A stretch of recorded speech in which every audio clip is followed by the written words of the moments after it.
Programme کا وقت بالکل ختم ہوا چاہتا ہے. آخر پر ایک اور ریکارڈڈ انٹرویو ہے جو ہم آپ کی خدمت میں پیش کرنا چاہتے ہیں.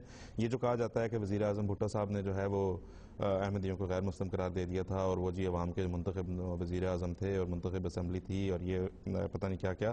تو اس فیصلے کی حقیقت کیا تھی, اس کا بیک گراؤنڈ کیا تھا, اس کے پیچھے موٹیوز کیا تھے, ہم نے بات کی ذوالفقار علی بھٹو صاحب کے دیرینہ دوست, قریبی دوست اور ان کے وکیل جو کہ قتل کیس میں ان کے وکیل بھی رہے ہیں, آخری وقت تک, آخری دن تک ان کا ساتھ رہا. تو ہم نے بات کی عبدالحفیظ لاکھو صاحب سے جو کہ وزیر اعظم بھٹو صاحب کے قریبی دوست اور ان کے وکیل تھے. اس وقت وہ گفتگو ہم آپ کی خدمت میں پیش کریں گے. جی السلام علیکم عبدالحفیظ لاکھو صاحب. جی لاکھو صاحب ہمیں یہ بتائیے کہ آپ بھٹو صاحب کے بڑے قریبی لوگوں میں سے تھے, ان کے دوست تھے, ان کے قتل کیس میں آپ ان کے وکیل بھی رہے اور ان لوگوں میں سے ہیں جو آخری وقت تک بھٹو صاحب کے قریب رہے ہیں.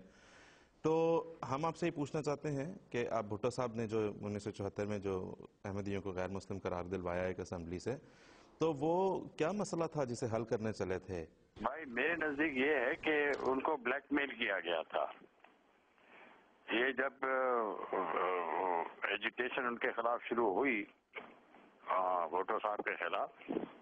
ہلو جی میں سن رہا ہوں آپ کی بات. جی تو جب ان کے خلاف ایجوٹیشن شروع ہوئی, پیپلز پارٹی کی گورنمنٹ کے خلاف شروع ہوئی ایجوٹیشن وغیرہ, تو اس کو ان کے یہ جو دوست تھے, کچھ منسٹر بھی تھے, انہوں نے کہا کہ صاحب آپ یہ جماعت اسلامی والوں کی جو ڈیمانڈ ہے اگر وہ آپ پوری کر دیں تو یہ خود بخود مسئلہ جو ہے یہ طے ہو جائے گا, آپ کے خلاف اتنی ایجوٹیشن نہیں چلے گی پھر.